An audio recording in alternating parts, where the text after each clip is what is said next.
Hi everyone, কেমন আছো তোমরা সবাই? চলে আসলাম আর একটা নতুন ভিডিও নিয়ে। আমরা ভিন্ন ভিন্ন অকেশনে দেখা যায় ভিন্ন ভিন্ন কার্ড ব্যবহার করে থাকি। আজকে তোমাদের আমি এমন একটা কার্ড বানিয়ে দেখাবো যেটা তোমার যে কোনো ক্ষেত্রেই ব্যবহার করতে পারবে। চলো তাহলে শুরু করা যাক। প্রথমে আমি এখানে 15 বাই 7 সেন্টিমিটারের একটা পেপার নিয়েছি। তোমরা চাইলে ভিন্ন ভিন্ন মাপের কাগজই নিতে পারো। আমার এই কার্ডের সাইজটা ভালো লাগে তাই আমি এই সাইজটা নিয়েছি। পেপারের এক প্রান্ত থেকে এভাবে ফোল্ড করে নেবে। আমি মোটামুটি এখানে 1 সেন্টিমিটারের মতো ফোল্ড করে নিয়েছি। তোমরা তোমাদের কাগজের মাপ অনুযায়ী সেভাবে ফোল্ড করে নেবা। পেপারের অপর প্রান্ত ভিডিওতে দেখানোর মতো করেই ফোল্ড করে নেবা।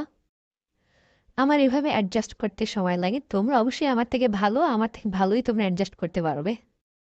প্রথমে এই ফোল্ড করা অংশটুকুতে ভালোভাবে একটু আঠা লাগিয়ে নেব। খেয়াল করে দেখতে হবে কোথাও যেন আঠা মিস না হয়। এরপর দুইটা অংশকে এভাবে জোড়া দিয়ে নিতে হবে।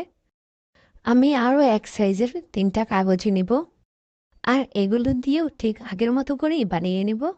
এই প্রত্যেকটা কিন্তু অবশ্যই একই মাপের হতে হবে। আর এখানে আর একটা ছোট্ট এক্সট্রা পেপার লাগবে, আর এই পেপারটা আমি মাপ নিয়েছি 1.5 সেন্টিমিটার বাই 10 সেন্টিমিটার।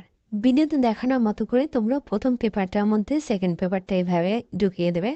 এরপর আর একটা কার্ড নিয়ে ভিডিওতে যেভাবে দেখিয়েছি আমি ঠিক ওইভাবে ব্যবহার করবে। আসলে এটা কীভাবে বলবো আমি বুঝতে পারতেছি না।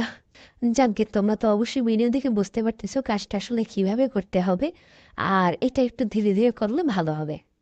আর এভাবে করেই তোমরা বাকি পেপারগুলো একটার মধ্যে করে আরেকটা গেঁথে নেবে। আর এই পুরো প্রসেসটায় কোথাও কিন্তু আঠা ব্যবহার করা যাবে না। আঠা ব্যবহার করলে কিন্তু সমস্যা হবে, দেখতে মনে হয় আসলে খুলে খুলে আসবে, কিন্তু বিষয়টা আসলে ওরকম না।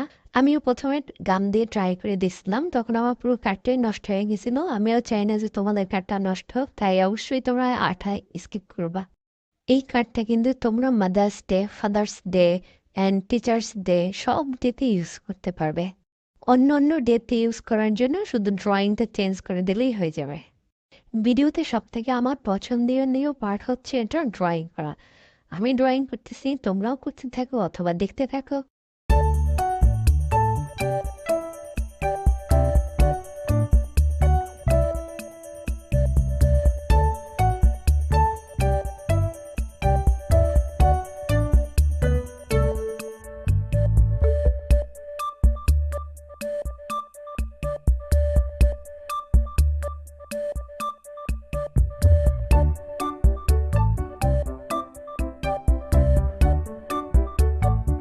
আমাদের ড্রয়িংয়ের কাজ কিন্তু পুরোপুরি শেষ। এখন আমাদের লাগবে এরকম একটা পেপার যেটাতে আমি আগে থেকে কিছুটা আর্ট করে রেখেছি। তোমরা আমার মতো করে আর্ট করে নিতে পারো বা নিজেদের ইচ্ছা মতো আর্ট করে নিতে পারো। এখন ফার্স্ট পেপারটার মাঝে সেকেন্ড পেপারটা এভাবে গাম দিয়ে জোড়া দিয়ে নেব। এখন আমাদের কাজ কিন্তু পুরোপুরি শেষ। চলো দেখে নেওয়া যাক আমাদের কার্ডটা এখন কেমন হলো। এই কার্ডটা আমি কমেন্ট বক্সে একজনের রিকোয়েস্টের কারণে বানিয়েছি। তোমরা যদি এরকম ভিন্ন ভিন্ন কিছু বানানো আমাকে দেখতে চাও অবশ্যই কমেন্টে জানাও, অবশ্যই আমি সেটা তোমাদের বানিয়ে দেখাবো। আল্লাহ হাফেজ।